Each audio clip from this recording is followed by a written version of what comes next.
இருக்கீங்க? நேத்து வந்து ஆட்டோட்ரோபிக் நியூட்ரிஷன் வரைக்கும் பார்த்தோமா? இன்னைக்கு நம்ம ஹெட்டரோட்ரோபிக் நியூட்ரிஷன் இன் ஹியூமன் பீயிங்ஸ் பார்க்கலாம். இன்ட்ரெஸ்டிங்கா இருக்கும் இந்த டாபிக். ஹெட்டரோட்ரோபிக் நியூட்ரிஷன்னா நான் உங்ககிட்ட ஆல்ரெடி சொல்லியிருக்கேன்.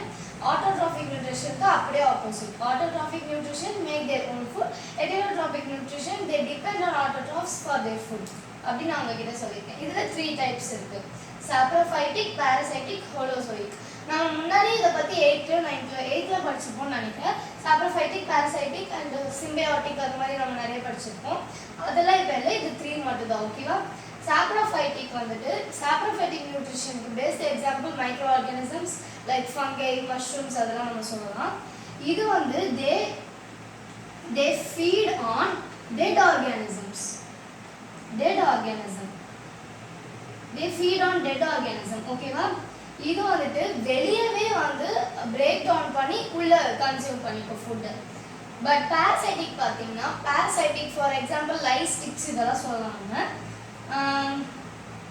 லைஸ் ஸ்டிக்ஸ் சொல்லலாம். இதெல்லாம் வந்துட்டு என்ன பண்ணணும்னா வெளியவே ஆல்ரெடி வந்து பிரேக் டவுனா இருக்கிறத வந்துட்டு அப்படியே கன்சியூம் பண்ணிக்கும். இதுங்க ஆல்ரெடி பிரேக் டவுனா இருக்கிறத கன்சியூம் பண்ணிக்கோங்க. பாராசைட்டிக். ஹோலோசோயிக் வந்துட்டு ஹோலா கன்சியூம் பண்ணிட்டு இன்சைட்ல பிரேக் டவுன் பண்ணும். For example best example amoeba சொல்லலாம். நம்மளாம் கூட பார்த்தீங்கன்னா உள்ளதான் வந்துட்டு ஹோல் திங் எடுத்துட்டு உள்ளதான் வந்து பிரேக் டவுன் பண்றதுனால ஹியூமன்ஸ் கூட நம்ம சொல்லலாம். அப்புறம் அனகோண்டாஸ் சொல்லலாம். ஹியூமன்ஸ், அனகோண்டாஸ் இதெல்லாம் நம்ம சொல்லலாம். நெக்ஸ்ட் வந்துட்டு ஹோலோசோயிக்கு உங்களுக்கு புக்ல வந்து கொடுத்துருப்பாங்க. அமீபா வந்து பிக்சர் கொடுத்துருப்பாங்க. நீங்கள் அமீபா வந்து சின்ன வயசுல படிச்சிருப்பீங்க. 7th 8th புக்கில் படிச்சிருப்பீங்கன்னு நினைக்கிறேன். Injection, digestion, absorption, assimilation, ejection. அது ஈஸி தான். அதை பேஸ் பண்ணி நீங்கள் ஒரு டயக்ராம் வரைஞ்சிக்கோங்க. அது ஒன்றும் இல்லை, அதோட ஃபால்ஸ் ஃபீட் வச்சு உள்ள இன்ஜெக்ஷன் டேக்கிங் த ஃபுட், அப்புறம் டைஜஸ்ட் ஆகும், அப்புறம் அப்சார்ப் பண்ணிக்கும், அப்புறம் அது ஃபுல்லாக அப்சார்ப் பண்ணிட்டு நியூட்ரியன்ஸை வெளியே விடும், எஜெக்ஷன் ஆகிடும். இதெல்லாம் தான் நீங்கள் ஈஸியாக அதை புரிஞ்சிக்கலாம். அதுக்கேற்ற மாதிரி நீங்கள் டயக்ராம் வரைஞ்சிக்கோங்க. ஓகே, இப்போ நம்ம நியூட்ரிஷன் இன் ஹியூமன் பீயிங்ஸ்குள்ளே போகலாம். Nutrition in human beings. இந்த டாபிக் ரொம்ப இன்ட்ரெஸ்டிங்காக இருக்கும். இப்போ நம்ம நியூட்ரிஷன் இன் ஹியூமன் பீயிங்ஸ் பார்க்க போகிறோம். நியூட்ரிஷன் இன் ஹியூமன் பீயிங்ஸ் வந்து ஃபுல்லாக based on digestion in human beings. அதை பற்றி தான். ஃபர்ஸ்ட்டு நம்ம நம்ம ஃபுட் ஃபர்ஸ்ட் டைஜஸ்ட் ஆகிறது நம்ம மவுத்தில் தான். மவுத்லேருந்து நம்ம இப்போ ஸ்டார்ட் பண்ணலாம். நம்ம இன்டேக் பண்ணுறோம் ஃபுட்டை. இன்டேக் பண்ணும்போது நம்ம மவுத்தில் தான் அந்த ஃபுட்டு இருக்குது. ஸோ அதை வந்துட்டு அப்படியே பெருசாக நம்மளால முழுங்க முடியாது. ஸோ அது ஏதாவது நம்ம தொண்டையில் வந்து குத்திக்கும். அதனால நம்ம என்ன பண்ணணும்னா க்ரஷ் பண்ணணும். அதுக்காக வந்து நம்மளுக்கு டீத் கொடுத்துருக்காங்க. நீங்கள் அதுவும் சின்ன வயசில் படிச்சிருப்பீங்க. மோலாஸ், ப்ரீமோலாஸ், இன்சிசஸ் அதெல்லாம் நீங்கள் படிச்சிருப்பீங்க. அது தெரியலன்னா நீங்கள் டைப்ஸ் ஆஃப் டீத் அதை ரெஃபர் பண்ணிக்கோங்க. நீங்கள் அதெல்லாம் வந்துட்டு டீத் வந்து இப்போ அது நம்மளுக்கு தேவையில்ல. டீத்லாம் சேர்ந்து வந்து க்ரஷ் பண்ணும். ஃபுட்டு நல்லா க்ரஷ் பண்ணிவிட்டு டங்கு இப்போ எதுக்கு யூஸ்? இப்போ டீத்தோட ஃபங்க்ஷன் சொல்லிட்டேன். இப்போ டங்கு எதுக்கு யூஸ் அப்படின்னு நான் சொல்கிறேன். டங்கு வந்துட்டு டங்கு வந்துட்டு ஒரு கிளாண்ட் வச்சுருக்கு. சலைவரி கிளாண்ட் அப்படின்னு ஒரு கிளாண்ட் வச்சுருக்கு. சலைவரி கிளாண்டில் சலைவா கண்டெயின் ஆகிருக்கும். சலைவானா வேற ஒன்றும் இல்லை, நம்மளோட எச்சி, அதுதான் சலைவா. ஓகேவா? சலைவா வந்துட்டு சலைவரி கிளாண்டில்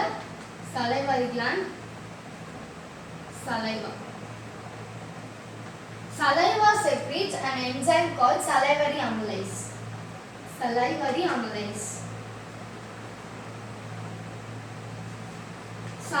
amylaseன்றது ஒரு என்சைம். என்சைம்னா ஒண்ணுமே இல்லை, ஒரு பயாலஜிக்கல் கேட்டலிஸ்ட். கேட்டலிஸ்ட்னா அது என்னன்னா ஒரு ரியாக்ஷனை ஸ்பீட் அப் பண்றது தான் கேட்டலிஸ்ட் அப்படின்னு நம்ம சொல்றோம். ஓகே, இப்போ நம்ம சலைவரி அமிலேஸ் பார்த்துட்டோம். இப்போ நம்ம மவுத் வந்துட்டு என்ன ஃபங்க்ஷன் பண்ணுது அப்படின்றத நம்ம பார்க்கலாம். நம்ம மவுத்தில் வந்து சியூட் ஃபுட் இருக்கும்ல, அந்த சியூடு ஃபுட்டு வந்துட்டு நம்ம போலஸ் அப்படின்னு சொல்லுவோம். சியூட் ஃபுட் இந்த மவுத் இஸ் கால்ட் போலஸ். இதெல்லாம் உங்கள் புக்கில் இருக்காது, பட் நான் எக்ஸ்ட்ராவாக சொல்கிறேன். சியூடு ஃபுட் போலஸ். ஓகேவா? இப்போ வந்துட்டு நம்ம சலைவா வந்து இது என்ன பண்ணுதுன்னா அந்த ஃபுட்டு நல்லா வெட் பண்ணுது. எதுக்கு வெட் பண்ணுதுன்னா ஃபார் த ஈஸி பேசேஜ். நம்ம தொண்டையில் இப்படி இறங்கும் போது ஈஸியாக இருக்கும். வெட்டாக இருந்தால் அப்படி ஈஸியாக ஸ்வாலோ பண்ண முடியும். பட் நம்மளுக்கு ரொம்ப பெருசாக இருந்தால் வெட்டாக இல்லை ராவாக இருந்துச்சுன்னா சொல்லிட்டு நம்மளால் உள்ளே போக முடியாது, தொண்டையில் அடைச்சிக்கும். ஓகேவா? ஸோ நம்ம இதோட நம்ம முடிச்சுக்கிறோம். அதுக்கப்புறம் சலைவா வந்துட்டு சலைவா இன்னொரு ஒரு ஃபங்க்ஷனும் பண்ணுது. சலைவா வந்துட்டு இட் பிரேக் டவுன் ஸ்டார்ச். நம்ம ரைஸ் எடுக்கிற இந்த ஃபார்ம் ஆஃப் ஸ்டார்ச்ல தான் நம்ம எடுப்போம். அது வந்து பிரேக் டவுன் ஸ்டார்ச். அதுக்கப்புறம் to give simple sugar. Break down starch to give simple sugar. இது வந்து இன்னொரு ஒரு பேர் இருக்கு, மால்டோஸ் அப்படின்னு சொல்லுவாங்க. அப்படி உங்க போர்டு எக்ஸாம்ல கொடுத்தாங்கன்னா நீங்க கன்ஃபியூஸ் ஆகுவாங்க. ஸோ நம்ம இதோட இது முடிஞ்சிச்சு. மவுத்குள்ள என்ன ஆகுது அப்படின்னு சொல்லி முடிஞ்சிச்சு. இப்போ மவுத்ல வந்துட்டு இப்போ நம்ம ஃபுட் பைப்புக்குள்ள போகுது. ஃபுட் பைப் வந்துட்டு ஈசோஃபேகஸ். சரி, விண்ட் பைப்னா அப்போ என்ன? விண்ட் பைப்பும் நாங்கள் படிச்சிருக்கோமே அப்படின்னு கேட்கலாம். விண்ட் பைப் வந்துட்டு அந்த இது லங்ஸோட கனெக்ட் ஆகிருக்கிறது விண்ட் பைப். ஃபுட்டோட கனெக்ட் ஆகிருக்கிறது oesophagus. Food pipe oesophagus. Oesophagus வழியாக தான் ஸ்டொமக்குக்கு ஃபுட் என்டர் ஆகும். இப்போ ஈசோஃபேகஸ்லேருந்து எப்படி ஸ்டொமக்கு என்டர் ஆகுது? ஈசோஃபேகஸ் ரொம்ப பெருசாக இருக்குமே அப்படின்னு நீங்கள் கேட்கலாம். இது வந்து பெரிஸ்டால்டிக் மூமெண்ட் அப்படின்னு ஒரு மூமெண்ட் இருக்கு. அது ஒன்றும் இல்லை, ரிதமிக் கான்ட்ராக்ஷன் அண்ட் ரிலாக்ஸேஷன் தான்.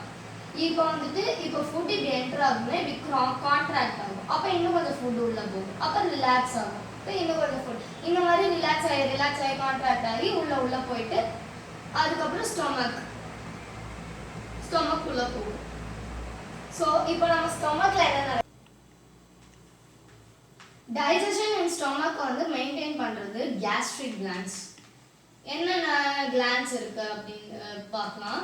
உள்ள ஃபர்ஸ்ட் வந்து ஹைட்ரோக்ளோரிக் ஆசிட் HCl, நெக்ஸ்ட் வந்துட்டு பெப்சின், நெக்ஸ்ட் மியூக்கஸ். இந்த மூணு தான் ஸ்டொமக்குள்ள இருக்கிற டைஜஷனை பண்ணுது. ஸோ HCl பத்தி உங்களுக்கு ஒரு क्वेश्चन கூட கேட்பாங்க. HCl ஓட 3 ஃபங்க்ஷன்ஸ் எழுதுங்க அப்படின்னு சொல்லிட்டு. HCl என்ன பண்ணும்னா ஃபுட்டு கூட நிறைய மைக்ரோ ஆர்கானிசம்ஸ் வருமா, அந்த மைக்ரோ ஆர்கானிசம் கில் பண்றது தான் HCl ஓட வேலை. Kills micro organisms enters with the food. Kills micro organism. ஓகேவா? நெக்ஸ்ட் பாயிண்ட் என்ன அப்படின்னா இது வந்துட்டு இட் கிரியேட்ஸ் இந்த வந்து ஒரு மீடியம் வந்து அசிடிக் ஆகும். ஏன் அசிடிக் ஆகுதுன்னா to facilitate the movement of pepsin. அப்போதான் பெப்சின் வந்துட்டு சீக்கிரமா ப்ரோட்டீன்ஸ் டைஜஸ்ட் பண்ணும். அதனால இது பண்ணுது. ஓகேவா? ஸோ நம்ம வந்து 3 பாயிண்டா எழுதணுன்றதுக்காக நம்ம எழுதலாம். It creates the medium acidic. Creates acidic medium. Next facilitate the action of pepsin. அப்படி எழுதிக்கலாம். Facilitate action of pepsin. Okay, இப்போ பெப்சின் என்ன பண்ணுது அப்படின்னு நீங்க பாத்தீங்கன்னா பெப்சின் வந்து இட் டைஜஸ்ட் புரோட்டீன்ஸ். பெப்சின் வந்து டைஜஸ்ட் பண்ணும் புரோட்டீன்ஸ். ஓகேவா? மியூக்கஸோட வேலை என்ன? இது ரெண்டும் ஒரு வேலை பார்க்குது. மியூக்கஸோட வேலை என்னன்னா மியூக்கஸ் வந்துட்டு இப்போ ஸ்டொமக், இதுதான் ஸ்டொமக்னு வச்சுக்கோங்க. இது ஒரு ஸ்டொமக் வந்து ஒரு ஜே ஷேப்டு ஆர்கன். ஓகேவா? இதுக்குள்ள வந்து ஒரு லேயர் மாதிரி இருக்கும், அதுதான் மியூக்கஸ். மியூக்கஸ் என்ன பண்ணும்னா HClஓட கரோசிவ் ஆக்ஷன்ல இருந்து ஸ்டொமக்கை ப்ரிவென்ட் பண்ணும். ஓகேவா? இப்போ வந்து இதோட மியூக்கஸோட வேலை என்ன நான் சொல்லிட்டேன். இப்போ மியூக்கஸோட வேலை என்னன்னா to prevent the stomach from corrosive action of HCl. ஓகேவா? இப்போ நெக்ஸ்ட் நம்ம போலாம். இப்போ வந்துட்டு ஃபுட் வந்து ஸ்டொமக்ல இருந்து வெளியே போகுது with help of sphincter muscle to small intestine. Sphincter muscle அப்படின்னு ஒரு மசில் இங்க இருக்கும். அது வழியா ஸ்மால் இன்டெஸ்டைனுக்குள்ள ஃபுட் போகும். இப்போ நம்ம ஸ்மால் இன்டெஸ்டைனுக்குள்ள ஃபுட் போகுது. Small intestine is the longest part in the alimentary canal. ஓகேவா? ஸ்மால் இன்டெஸ்டைன் வந்துட்டு ஒரு எக்ஸ்டென்சிவ் காயிலிங் alimentary canal நல்லா காயில் பண்ணி ஒரு காம்பாக்ட் ஸ்பேஸ்ல அதை ஃபிட் பண்ணி வச்சிருப்பாங்க. ஓகேவா? ஸ்மால் இன்டெஸ்டைன்ல தான் கம்ப்ளீட் டைஜஷன் நடக்கும் of carbohydrates, fats and proteins. Carbohydrates and fats.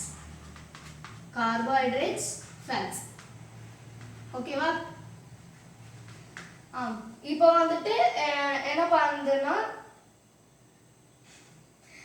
Small இன்டெஸ்டைனோட length வந்துட்டு சில ஆர்கானிசம்க்கு மாறும். ஃபார் எக்ஸாம்பிள் ஹெர்பிவோரஸ்க்கு லாங்கெஸ்ட் ஸ்மால் இன்டெஸ்டைன் இருக்கும். ஏன்னா டு டைஜஸ்ட் செல்லுலோஸ். அது மோஸ்ட்லி கிராஸ் தான் சாப்பிடும். ஓகேவா? செல்லுலோஸ்னா என்னன்னா செல்வால். அதுங்களோட செல்வால் ரொம்ப கனமா இருக்கிறதுனால அது டைஜஸ்ட் பண்ண கொஞ்சம் நேரம் ஆகும், நிறைய இது எடுக்கும். ஸோ கம்ப்ளீட்டாக அதை டைஜஸ்ட் பண்ணணும்னா ஸோ அது உங்களுக்கு டைம் ஸோ அதுங்களுக்குலாம் வந்து ஹெர்பிவோரஸ்லாம் வந்து லாங்கெஸ்ட் இதுவாக இருக்கும் ஸ்மால் இன்டெஸ்டைன். அதுங்க கவுஸில் அதோட ஸ்மால் இன்டெஸ்டைனில் கூட பற்றி நீங்கள் படிச்சிருக்கீங்க ஸ்மாலர் கிளாஸஸில். அது திருப்பி கூட அது வயிற்றுலேருந்து எடுத்து திருப்பி சீவ் பண்ணி அதை சாப்பிட்டுக்கலாம், அந்த மாதிரி கூட அதுக்கு இருக்கும் ஒரு இது. நெக்ஸ்ட் இப்போ லயன் டைகருக்குலாம் வந்துட்டு மீட் வந்து ரொம்ப ஈஸியாக இருக்கும்னா மீட் தான் சாப்பிடும். மீட் ஈஸியாக டைஜஸ்ட் ஆகுறதுனால அதுங்களுக்குலாம் குட்டி ஸ்மால் இன்டெஸ்டைன் இருக்கும். இந்த மாதிரி மாறும் ஒரு இதுக்கும். ஸோ இப்போ ஸ்மால் இன்டெஸ்டைனுக்குள்ள ஃபுட் போகுது. ஸ்மால் இன்டெஸ்டைனுக்குள்ள ஃபுட் போகும்போது அது அசிடிக்காக இருக்குது. அது அசிடிக்காக இருந்ததுன்னா ஸ்மால் இன்டெஸ்டைனை ஹார்ம் பண்ணிடும். அதனால அது வந்து ரெண்டு இதுகிட்ட இருந்து செக்ரீஷன்ஸ் வாங்குது. ஒன்று வந்துட்டு லிவர், இன்னொன்று வந்து பேன்க்ரியாஸ். ரெண்டு இது கிட்ட இருந்து செக்ரீஷன் வாங்குது. லிவர் கிட்ட இருந்து பைல் ஜூஸ் வாங்குது. File juice is otherwise called as bile salts. உங்க இதுல பைல் ஜூஸ்க்கு பதிலா பைல் சால்ட்ஸ் அப்படின்னு கூட வரும். சில டைம் போர்ட் பேப்பர்ல அப்படி வந்ததுன்னா கன்ஃபியூஸ் ஆகாதீங்க. File juice and file salts ரெண்டுமே சேம் தான். ஓகேவா? ஸோ நம்ம இப்போ வந்துட்டு பைல் ஜூஸ் என்ன பண்ணுது அப்படின்றத பற்றி பார்க்கலாம். அப்புறமா பேன்க்ரியாஸ் வந்து ரெண்டு இது செக்ரீட் பண்ணுது. என்னன்னா ட்ரிப்சின் அண்ட் லிப்பேஸ். இதை பற்றி நம்ம அப்புறம் பார்க்கலாம். ஃபர்ஸ்ட் பைல் ஜூஸ் பற்றி பார்க்கலாம். Trypsin, lipase.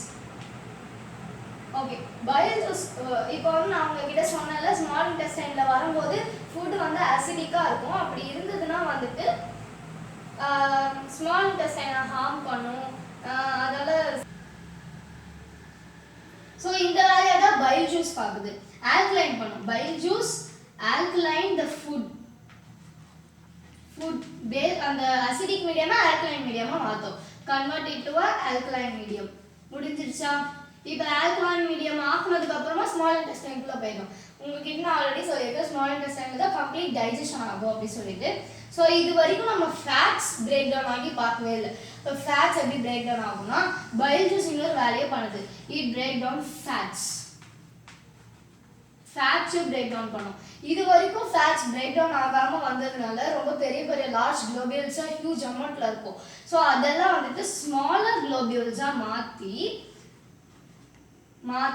பேன்க்ரியாஸோட அப்போதான் வந்து பேன்க்ரியாட்டிக் என்சைம்ஸ் வந்துட்டு ஆக்ட் ஆகும்.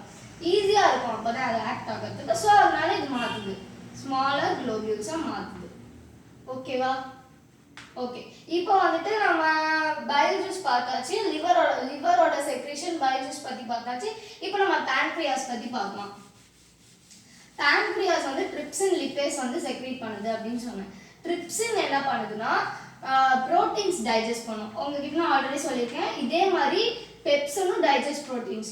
மிச்சம் இருக்கிற ப்ரோட்டீன்ஸ் ரொம்ப ஸ்மாலாக இது வந்து ட்ரிப்சின் நல்லா ஸ்மாலாக இது பண்ணுது. ஓகேவா? ப்ரோட்டீன்ஸ். ஓகே, இப்போ லிப்பேஸ் என்ன பண்ணுதுன்னா லிப்பேஸ் வந்து ஃபேட்ஸை எமல்சிஃபை பண்ணுது. எமல்சிஃபைனா ரொம்ப ஸ்மாலர் பார்ட்டிகல்ஸாக பிரேக் டவுன் பண்ணுது. எமல்சிஃபை. இப்போ லிப்பேஸ் வந்துட்டு என்ன பண்ணுது? Emulsify fats. ஸோ இதெல்லாம் இந்த கேட்டலிஸ்ட் எல்லா என்சைம்ஸ் எல்லாம் ஆக்ட் ஆகி கடைசியில் என்ன ஆகும்னா ப்ரோட்டீன்ஸ் நான் உங்ககிட்ட சொன்னல. இப்போ அந்த ப்ரோட்டீன்ஸ் இது எல்லாத்தையும் மாற்றோம் அப்படின்னு சொன்ன ப்ரோட்டீன்ஸ், கார்போஹைட்ரேட்ஸ், ஃபேட்ஸ் இது எல்லாத்தையும் வந்துட்டு கன்வெர்ட் பண்ணும். இப்போ இந்த என்சைம்ஸ் எல்லாம் ஆக்ட் பண்ணி முடிச்சுட்டு இப்போ கன்வெர்ட் பண்ணுது ப்ரோட்டீன்ஸ் டு அமினோ ஆசிட்ஸ். இது உங்கள் புக்கில் இருக்கும், நீங்கள் ரெஃபர் பண்ணிக்கோங்க. இது கண்டிப்பாக எதுவுமே இம்பார்ட்டண்டான பாயிண்ட்ஸ். அப்புறமா வந்து கார்போஹைட்ரேட்ஸ், காம்ப்ளெக்ஸ் கார்போஹைட்ரேட்ஸை இது பிரேக் டவுன் பண்ணி குளுக்கோஸாக மாற்றும். ஸோ எனர்ஜி மாற்றுதா? ஸோ நெக்ஸ்ட் வந்துட்டு ஃபேட்ஸ் வந்து ஃபேட்டி ஆசிட் அண்ட் கிளிசரால் இது ரெண்டா மாற்றுது. And glycerol. ஸோ இப்போ நம்ம கிளிசரால் முடிச்சாச்சு. இப்போ வந்து நம்ம ஸ்மால் இன்டெஸ்டைனுக்குள்ள போகலாம். ஸ்மால் இன்டெஸ்டைனில் விலை பற்றி நம்ம இப்போ படிக்க போகிறோம். விலை பற்றி கூட நீங்கள் ஆல்ரெடி சின்ன வயசில் படிச்சிருப்பீங்க. Small intestine has numerous finger like projections called விலை. ஓகேவா? இந்த விலை is richly supplied with blood vessels. இந்த பிளட் வெசல்ஸ்லாம் எதுக்கு யூஸ் ஆகுதுன்னா நல்லா ஃபுட்டு நிறைய ஃபுட்டு அப்சர்வ் பண்ணிட்டு ஒரு வேஸ்ட் கூட இல்லாமல் ஃபுல் நியூட்ரிஷனை அப்சர்வ் பண்ணி நம்ம பாடியில் இருக்க ஒரு செல்லுக்கும் ரிச்லி சப்ளை இது ரிச்லி சப்ளை வித் பிளட் வெசல்ஸ்ன்றதுனால நம்ம பாடியில் இருக்க ஒரு செல்லுக்கும் எனர்ஜி ப்ரொவைட் பண்ணும். நியூட்ரிஷன் ஃபுல்லாக கன்சியூம் பண்ணிட்டு அந்த ஒரு ஃபுட்டில் இருக்க சுத்தமாக ஒரு நியூட்ரியன்ஸ் கூட விட்டு வைக்காம எல்லாத்தையும் எடுத்துக்கும். ஸோ இது மட்டும் பண்ணாமல் ஸோ நம்ம இதுவும் சொல்லலாம், எனர்ஜி ப்ரொடியூஸ் பண்ணுது, எனர்ஜினால் சப்ளை பண்ணுது அப்படின்னு ஒரு பாயிண்ட் சொல்லலாம். Blood vessels richly supply with blood vessels. Small intestine பற்றி கேட்டாங்கன்னா கண்டிப்பாக நீங்கள் விலை பற்றி எழுதியே ஆகணும். ஓகேவா? அதுக்கப்புறம் வந்துட்டு விலை பற்றி smaller numerous finger like projection இதெல்லாம் எழுதிட்டு நீங்கள் இந்த மாதிரி எழுதணும். அதுக்கப்புறம் நம்ம என்ன பண்ணணும்னா இதுலேயே வந்துட்டு எனர்ஜி அப்டைன் பண்ணுறதுக்காக இது வந்து ஒரு செல்லுக்கும் அனுப்பும். அதுக்கப்புறம் ரிப்பேர் ஆஃப் நியூ டிஷ்யூஸ் அதுக்காக, அப்புறம் building up of new molecules அதுக்காக, இந்த மாதிரி நிறைய இதுக்கு அது வந்து சப்ளை பண்ணுது. நெக்ஸ்ட் வந்துட்டு it increases the area of absorption. நிறைய ஃபிங்கர் லைக் ப்ரொஜெக்ஷன் இருக்கிறதுனால அப்சார்ப்ஷனுக்கு நிறைய இது எடுக்குது. ஒரு நியூட்ரியன்ஸ் கூட விட்டு வைக்காம ஃபுல்லாக நியூட்ரிஷன் எடுத்துக்குது. So it increases the area of absorption. increases the area of absorption. அதுவும் உங்க புக்ல பாயிண்ட்ல இருக்கு, அதுவும் நீங்க படிச்சுக்கோங்க. Okay, increases the area. Okay, இப்போ முடிஞ்சிச்சு. இப்போ நம்ம லார்ஜ் இன்டெஸ்டைன் குள்ள போறோம். இப்போ லார்ஜ் இன்டெஸ்டைன் குள்ள ஸ்மால் இன்டெஸ்டைன்ல இருந்து முடிஞ்சு லார்ஜ் இன்டெஸ்டைன் குள்ள போகுது. லார்ஜ் இன்டெஸ்டைன்ல வெறும் வேஸ்ட் மெட்டீரியல்ஸ் இது ஃபுல்லா சக் பண்ணி எடுத்துட்டு வெறும் வேஸ்ட் மட்டும் தான் லார்ஜ் இன்டெஸ்டைன் குள்ள போகும். லார்ஜ் இன்டெஸ்டைன் வந்துட்டு ரெண்டு விதமா டிவைட் ஆயிருக்கு, rectum and anus. Rectum and anus. ஆனஸ்ல வந்துட்டு இப்போ நம்மளுக்கு ஆனஸ் பத்தி மட்டும் தான் கொடுத்துருக்காங்க. ஆனஸ்ல வந்துட்டு வேஸ்ட், நம்ம குடிக்கிற தண்ணியில வர வேஸ்ட், அந்த வேஸ்ட்லாம் வந்து ஆனஸ் கிட்ட போகுது. ஆனஸ் என்ன பண்ணுதுன்னா ஆனல் ஸ்பின்ச்சர் அப்படின்னு ஒரு மசில் வழியா எக்ஸிட் பண்ணுது. ஆனல் ஸ்பின்ச்சர் மசில் வழியா எக்ஸ்க்ரீட் பண்ணுது. அவ்வளோதான். இன்னைக்கு நம்ம வந்துட்டு நியூட்ரிஷன் இன் ஹியூமன் பீயிங்ஸ் முடிச்சிட்டோம். நாளைக்கு வந்து நம்ம ரெஸ்பிரேஷன் போகலாம். நான் வந்து உங்ககிட்ட போன வீடியோவில் எடுத்திருந்த டிஸ்கிரிப்ஷனில் நீங்கள் போய் பார்த்தீங்கன்னா அந்த பார்ட் கூடிய இம்பார்ட்டன்ட் கொஷின்ஸ்லாம் நான் உங்ககிட்ட கொடுத்துருக்கேன். இந்த பார்ட் கூடியதும் நான் உங்ககிட்ட கொடுக்குறேன், அதுவும் டிஸ்கிரிப்ஷனில் பார்த்துக்கோங்க. ஓகே ஃப்ரெண்ட்ஸ், என்னோட வீடியோ உங்களுக்கு பிடிச்சிருந்துச்சுன்னா லைக் பண்ணுங்கள், கமெண்ட் பண்ணுங்கள் பிடிச்சிருந்துச்சு அப்படின்னு சொல்லிட்டு சப்ஸ்கிரைப் பண்ணுங்கள். தேங்க்யூ.